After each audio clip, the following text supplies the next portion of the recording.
Hello ladies and gentlemen, and welcome back to The Legend of Zelda Ocarina of Time. In the last episode, we got these flashy new silver gauntlets, which allow us to, well, I can demonstrate exactly what they do. They allow us to push heavy objects. We got them by exploring kind of one half, the child half of the Spirit Temple. This episode, we will be exploring, of course, the adult portion of the temple. And it's about half an altitude. I think the adult portion would probably class as slightly longer. Let's kill this Beamos. And then, this is an easy one to miss. On the roof is a crystal switch. So, we got, once again, like you'll notice this is symmetrical to the bit we were in before. We got two doors here. We need to kind of loop around and get a small key. We start with the one on the left. Here we have a Wolfos. Let's just wait for that moment. And whoop-bam! I do enjoy doing that. Though there's no need to do it necessarily a bigger on sword. That works with any sword, which is very nice. Let's do the old lullaby. And that makes a nice big fat chest appear, which contains the compass. Very strange. I think this might actually be literally the first time that we've got the compass before the dungeon map. As you can see on the map in the bottom right, there's a chest floating there with nothing attached to it. Now we need to go back to the other side. And this is the way we actually kind of need to go. So we have some shit to gather. Oh, pause. I forgot that I need to do something else for that. I actually need the... oh, what the fuck are they called? Hover boots. I can only think of the sacred feet, which is what the dumb voice in the Shadow Temple called them. Anyway, with the boots on, we can hover over here. Ooh, and I can still cocked it up. Well, I'll be back to them in a second. You basically got these little kind of cubbies, which each have a silver rupee in them. Oh my god, that was awful. I completely forgot the word silver, and my head was saying, say grey, say grey, say grey. I was like, no, I didn't want to say grey, but I just could not think of the word silver. Oh my god. Well, you know, it's the beginning of a new recording session, so my brain's not fully engaged yet, I don't think. If you listen very carefully... oh, and it's not making any noise now, of course. It's hard to hear over the sound of the boulders anyway. But there is, in fact, a Skulltula here. And if we move this time block... this is a weird one as well, because the angle when we look in here... we actually get the Skulltula's point of view, which is slightly weird. Anyway, that's one of our very final of the game. How many have we got left now? 3. Nice. And I know there's only one more in this temple, and then the other 2 are out in the world. Ow. You have to make sure you gather the silver rupees before you do that, because otherwise this one is then, ow, sealed behind this time block here. Can't move. It's weird that they hit and then they wait for you to, like, respond. Oh, watch out, some real fuckery here. You see the old anus comes out of nowhere. Always one of the scary things with likes. The hookshot will stun them, but will also pull you towards them, so it's like you end up flying towards a stunned anus, and no one wants that. Let's head back to that central room. Now, of course, we need to proceed through what was the locked door. I mean, it still was the locked door. Now this is a bit of a... oh my god, another bloody like. They really like to... basically, so this dungeon is an interesting one, that it's not so big on the enemies or the puzzles, even hugely. It does have puzzles, of course, but I would say this is more a dungeon of traps than anything else, and you'll see what I mean by the end. As ever, I really like to avoid long climbing sections by long-shotting, even if it takes longer than it would have done to aim. Anyway, here, well, we've got 2 things here. Firstly, we've got a fucking spooky-ass floor master.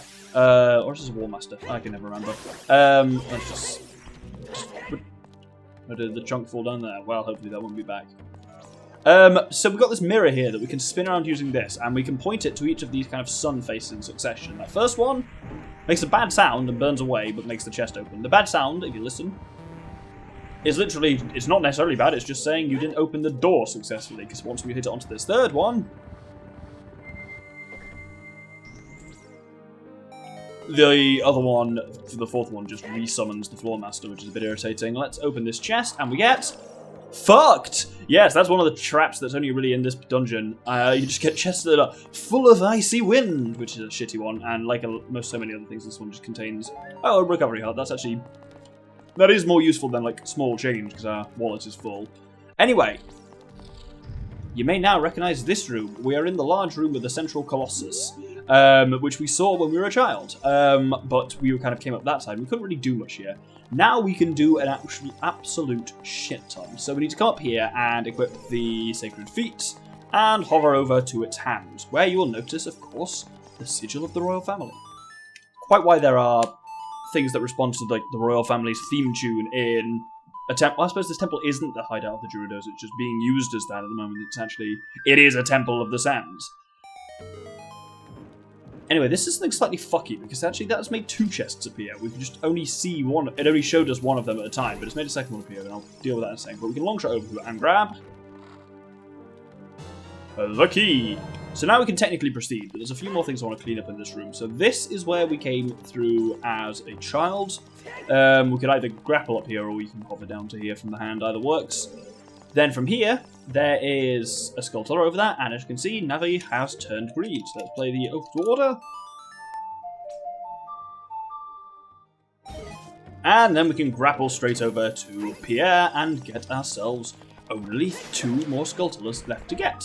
One of them I completely forgot to get. There's one we actually can't get until we finish this temple, and then the final one I literally just forgot to get it because it's in the Gerudo, like, archery range area. I was too busy congratulating myself for doing that first try that I didn't actually get the Skulltulas up there. Anyway, let's equip arrows, and, well, fire arrows specifically, and with that you can, as ever, use Din's Fire for this, but I find this is just slightly more fun.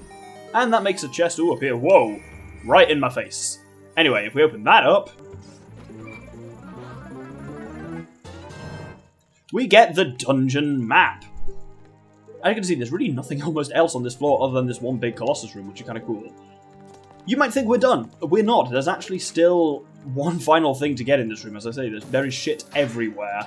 And I suppose with Din's Fire, we could have got that dungeon map when we were here as a kid. Yeah, nothing to stop us doing that. We just, didn't. Let's head finally up here, and this is the second chest here, directly in front of us. This chest appeared when we also played Zelda's Lullaby. It's just showed us the one on the hand instead, because that's the important one. That's the key in. This one only contains chump change, and we see a crusty switch, which we've not seen for a while. I know they're actually called rusty switches, but I once misread that as crusty switch in an old strategy guide I used to have for this game, and now I think of them as crusty switches ever since. I mean, it kind of makes sense. They're all thick and crusty, so you have to hit them real hard with the hammer. Anyway, with that done, we're actually ready to, I say proceed. What we're doing here technically isn't proceeding. We're actually, what's the opposite of proceeding? Reseeding. Because all that nonsense we've done up till now is, basically we can create a shortcut back from the entrance of the temple to the Colossus room. So with that, we have another crusty switch to hit here. I really don't know why they bother making crusty switches. Like, it makes sense within the Fire Temple to lock stuff to ensure that you're kind of like done with the Megaton Hammer, but all this really does is checks that you've completed the Fire Temple. I suppose it is nice to use that items aren't just here we are back in the main central area. It's nice that items aren't just only useful in the dungeon you've got them in, but also in some ways, items like that are always just kind of checking that you've completed a dungeon is really all requiring any item is. But when you boil gameplay down like that, of course, it's less interesting. One of the things I always quite liked / found slightly creepy about the Spirit Temple is the fact that it is essentially empty. It's got a lot of very big spaces, and there's not really any enemies here, or very few compared to almost every other dungeon we've been in. It's all kind of mostly on like puzzles and traps, which is quite cool. Anyway, coming back here, well, you'll notice if you look at the map, this floor is still got some stuff to do on it in the bottom right. So we head through here with the key we got from hand. Oh, we can just ignore this beam loss entirely. And much like when we were a child, this whole dungeon is kind of mirrored. We get another room which has Anubis in it. So if we switch up to bombs first and kill this Beamos before he becomes a problem, I really shouldn't have lived the bomb until I was ready to throw it. But we survived. Anyway, so that button is the one that activates the fire, and it activates fire over there. We've actually got 3 Anubis to kill, but we need to make a few more preparations before we can defeat them. As ever, you can just kill these guys with fire arrows. There's no problem in doing that. This is just a bit more fun. So when we hit the switch, fire appears in the center of the room there. So to kill these 3 guys, proceed to the block of time. That's one of them down. Jump over here in front of this gate. That's another one down. And finally, jump over here. 3rd one down. You just kind of maneuver yourself clockwise around the room, and you will just take all of that automatically. And that's so fucking satisfying. Anyway, there's a locked door there, which we're not going to do anything with for now. We need to proceed through the door, which just unbarred itself here. Oh, now this one can be a bit of a shitty one. We've got a blue switch here. If we stand on it, opens that gate to the right. But if we get off it, it locks. it looks like you should be able to slide these Armos on. In fact, all of these Armos are real. They're kind of real statues, and unlike in Wind Waker, once you've killed them, they don't then mysteriously it always saddens me that block doesn't actually even just do a bit of a health damage reduction. But sorry, I just slid a little bit closer to the desk because I was feeling a bit far away from the microphone. Anyway, they're all real, so what you need to actually do is lure one of them onto the switch, which is not the easiest thing to do. I'd say shoot that one in the distance is your best bet, and get ready to move. There we go. It'll jump towards you. Now it'll freeze there briefly for a second, which is our chance to go through the door. Oh! I'm actually going to leave and re-enter the room if that hopefully reloads the Armos. Hopefully reloads the Armos, because... yeah. You've not got a huge window to do this in. So, let's hit that one. Ooh, missed entirely. Right, and ready? Got a slightly better window this time. And through. Oh, God, just made it.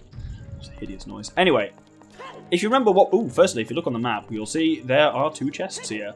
They're just invisible spooky truth chests. If we bring up the lens, you'll see them there. I believe you can actually just get them... I was trying to do it, but it didn't work. So you can get them without the lens activated. Yeah, you can just pick them up. That's sometimes where the compass is useful, for telling you that there is something here, I'm just missing it. Anyway, through here, much like on the other side of the temple, there is another Iron Knuckle. The Iron Knuckle is way easier when you're an adult and have Vigor on sword, because you just basically do a series of whoop, backflips followed by jump attacks. If you need speed, you can thrust like that, but it's sometimes just handier to stay out of the way of it, then just jump in, use the fact you deal a shit ton of damage, and have incredible range with Vigor on sword, and Iron Knuckles are absolutely zero threat as an adult. It's fantastic. Anyway, remember what happened last time? Let's head up this side.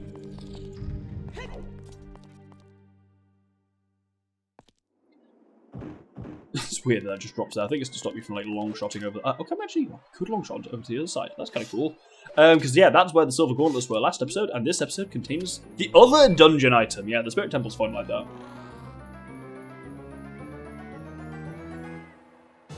And we get the Mirror Shield. This shield's polished surface can reflect light or energy. Press R to use it. So, indeed, this is a full-on piece of gear, so we equip it using the screen down there. And there it is. Functions exactly the same as the shield, except it actually can't reflect physical attacks like Octorok's projectiles and stuff like that, which is slightly strange. But if we want to see what it actually can do, let's head back to the room with the Armos in it. So, much like the mirrors we encountered earlier, we now have our own. So if we stand in this light here and bring our shield up with R, we can now point it around the wall. If you hit that sun face thing, you light it up and it opens the door. Remember, if you're using Vigor on sword like me, you can't use the shield with the sword out. So if you want to use the shield as all, you need to have the sword sheathed, which is kind of important going forwards. This room simply contains a spare key? Small key. So we know where to use it. Let's head back to the Anubis room. And of course here we now have this locked door. And this takes us to this silly room. It's silly for a number of reasons. It has an irritating puzzle, which is entirely superfluous, which is great. So if we kill this other Beamos, just so I can think, oh, there we go, we got it anyway. So if we look up, we will see that, yeah, you've got this kind of ladder that assembles itself. You've got a skull tunnel halfway up, and you've basically got to time your climbings to go between the sections. Or, alternatively, and it's pretty much impossible to be I think it is impossible to be at this point without having a long shot, so yeah, you can just entirely skip that nonsense out, and it's a... I was going to say it's an irritating puzzle, but I literally don't think I've ever actually had to do it. So I actually don't know how irritating it is. Let's use Zelda's Lullaby here. Oh, or not.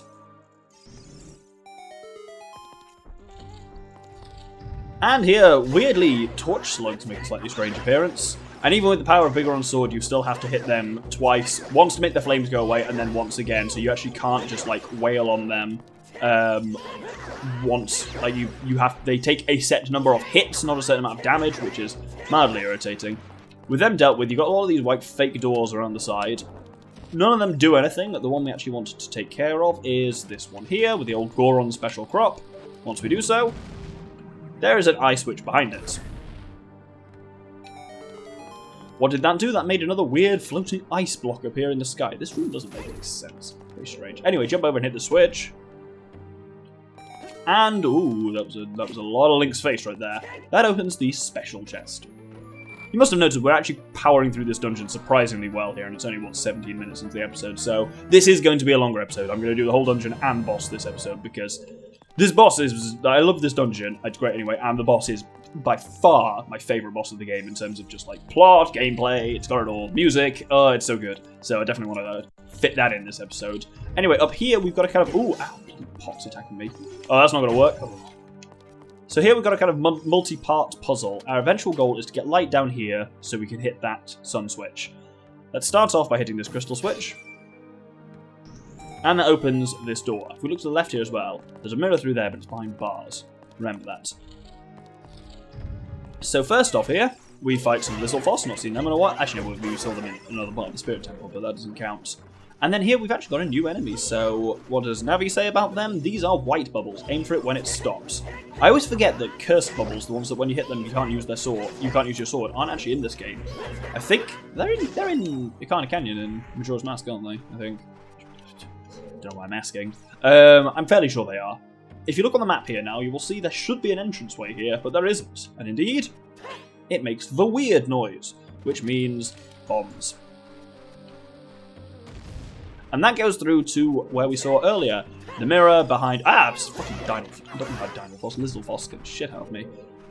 So now we can kind of line this all up. If we first bring this mirror to bear.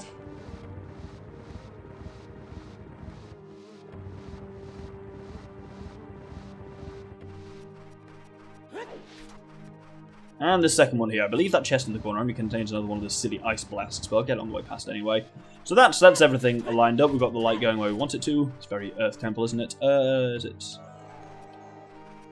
It's actually not anywhere. Huh, spooky. Unless there's something I need to hit. Huh. Oh, yeah, well. I should have done that when I had the chance. I missed the chance for it. Oh well, it's only chump change. Everything always is in this dungeon. Like this late in the game, they give you a lot more chests, but they all just have like random shit like arrows and there's no use. Anyway, with this now in position, shining down, we can use our shield to hit that sun.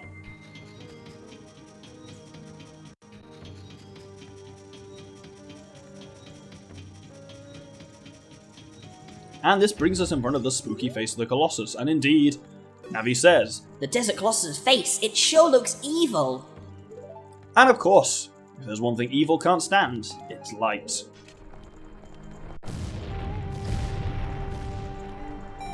Some very Indiana Jones shit right there. And yeah, my debate was about whether to end the episode here, because this is now like, we're about on 20 minutes, but it's like, starting next episode with a boss feels slightly strange. It would make next episode weirdly paced. Next episode's going to be weirdly paced anyway, because of some of the shit we have to do. So, I'm just going to get on with it, because this boss is fantastic. So, grapple through there, and let's roll.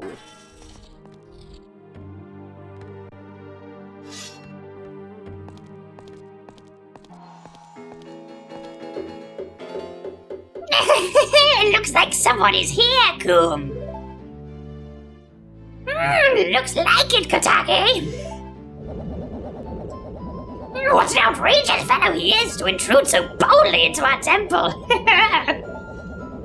We should teach this outrageous fellow a lesson. Oh, loyal minion.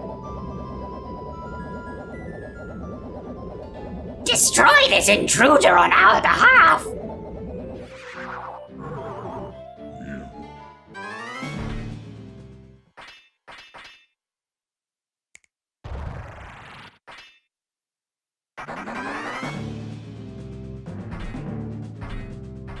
So we begin our pre-boss battle against an Iron Knuckle.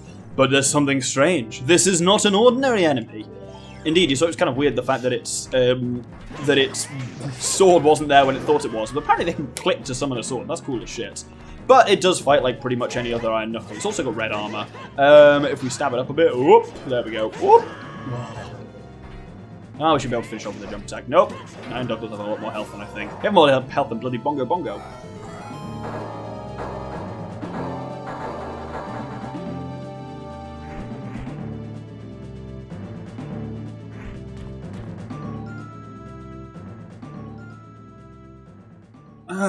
Where am I? Well, looks like she's back to normal, Coom. Yeah, she's just a little girl, but she commands a lot of respect among the Gerudo, Kotake. Maybe we should make her work for the great Ganondorf a little while longer. Then we should brainwash her again.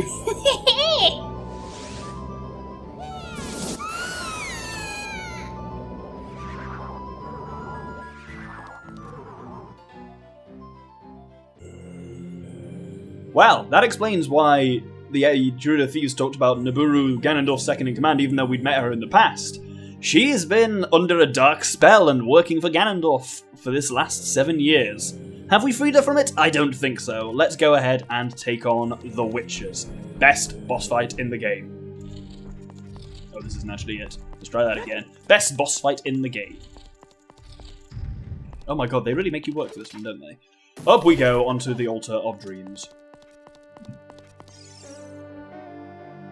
Look at that stupid kid! He came here on his own to offer himself up as a sacrifice to the great Ganondorf!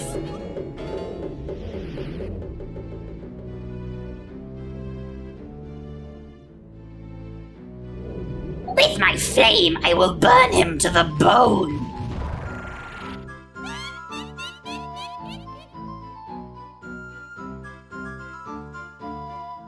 With my frost, I will freeze him to his soul!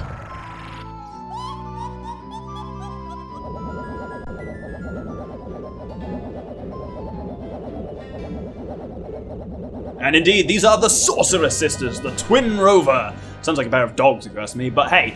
And these are a really cool boss fight, so we have to use a function of the Mirror Shield we've not seen yet, which is its function to reflect energy. Remember what Gebora said, these guys are only weak to each other's energy. We need to reflect their attacks back at them. So target 1, aha, here we go. So this one's shooting fire. So bring the Mirror Shield up, and once you've picked up the beam... Oh, I fucked that one up. Basically, you need to shield towards one and target the other, like so. So here we pick it up. Oh, balls, I really caught that one up. You need to be like targeting them when it attacks. God, they did a lot of damage actually. So, I would say keep an eye on one and just, see what they're up to. Here we go, right. So, bring your Mirror Shield up, and then once the beam is being deflected successfully, switch your targeting to the other one by kind of like letting go of L and pressing it again. It's far easier than like if I'm targeting one of the twins, picking up the other shot, sometimes your Mirror Shield is not at a good angle to pick it up. So you basically have to pick up the beam here, and then hopefully they'll come in the way, and then you can deflect it that way. Does it make sense what I'm saying? Oh well. You should be able to figure it out by looking at what I'm doing anyway. Yeah, this is a really well thought out boss fight, and I really like the characters. Like, I've been looking forward to doing these guys for so long, not just because it's a fun boss fight, but also just because they're real characters, and I knew their voices were going to be a lot of fun. So, oh dear, no, I want to be looking this way. Right, there we go, she's just coming in time. It doesn't matter which ones you hit once you've done enough damage to the pair of them. Oh, I really thought that would be it. Well, let's try this again. So wait here, we should get a moment to hit her, but she might not come in the way. No, she doesn't. There's no real way to aim around here without... Because as soon as you're like at 45 degrees to them or something, you're really going to just... you're going to lose the beam, as in it's going to actually just hit Link rather than his shield. I think that should be it. There we go. Okay, let's get serious now, Kotake. No, okay, Coom. Kotake and Coom's double dynamite attack! Oh, well, that's very disturbing. The fact it fucking winks at you. So now things very much change. So this thing can shoot one of two attacks at you. You block it with the shield, and you will pick up that element. What you have to do is pick up 3 of the same element, and you'll be able to reflect it back. So now we've got 2 fire, and you can see the Mirror Shield is getting angrier and angrier. With a 3rd one, come on, be nice to me. Yeah. Hold your shield out now, and you'll blast it back. Head over there now, and if you cleverly use the Bigron sword, you can get a jump attack in on her, which does a lot of damage. You need to repeat that about twice if you're able to get the Bigron jump attack each time. Remember to put Bigron sword away now, because otherwise your shield will not work. And this is a great case of the Gambler's Fallacy in action.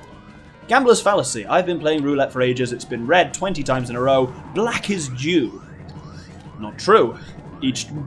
Assuming each one is truly statistically independent, it doesn't actually matter. And what I mean with that, well, let's reflect this back at her, and we should be able to get in again. Remember, you have to press B in midair to do that. Oh shit, I would have actually had a chance to possibly get another bit of leather in on her. Anyway, yes, it can be very tempting with this one to, like, say you pick up fire, and then the chances are, because it feels that way, she'll fire ice at you like 6 times in a row. Still don't switch. It's really not worth it. It should be 50-50 every time. Just get the fuck out of the way of that. They've got quite a spread. Like, they can if you're aimed towards the middle, it will hit most of that sigil. And that's kind of why I stand in the middle, because it gives you an idea of where they're going to hit. Oh, another fire for me, thank you. Yeah, don't be tempted to switch up. It's really not worth it, especially if you picked up 2. If you picked up 1, it can be annoying when she fires like 1 fire and then like 6 ice in a row. But hey, we've got a 3rd fire here, so let's reflect that one back. And see if we can finish her off. There we go.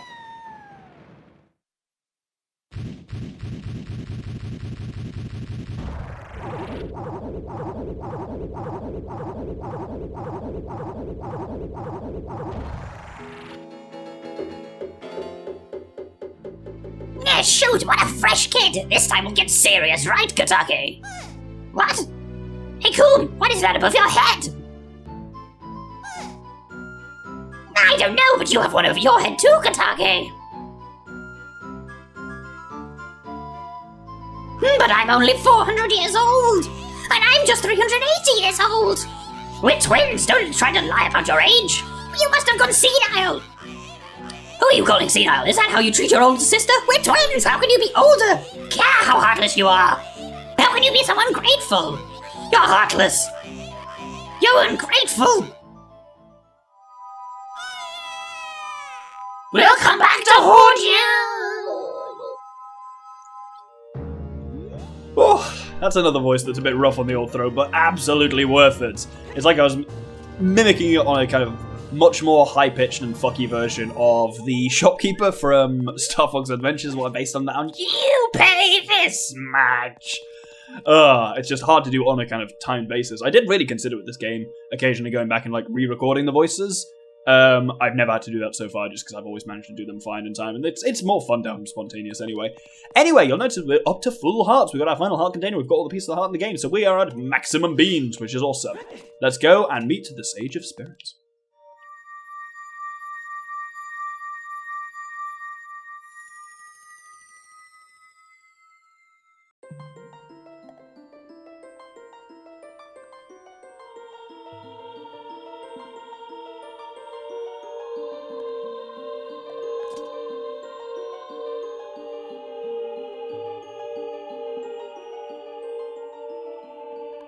Kid, let me thank you. Look what the little kid has become in the past 7 years. A competent swordsman. By the way, I really messed up. I was brainwashed by those old witches and used by Ganondorf to do his evil will. But isn't it funny that a person like me could turn out to be the Sage of Spirits? And now I'm going to fight them as one of the 6 sages. I'm going to pay them back for what they did to me. Kid? No. Doctor, hero of time. Instead of keeping the promise I made back then, I give you this medallion. Take it.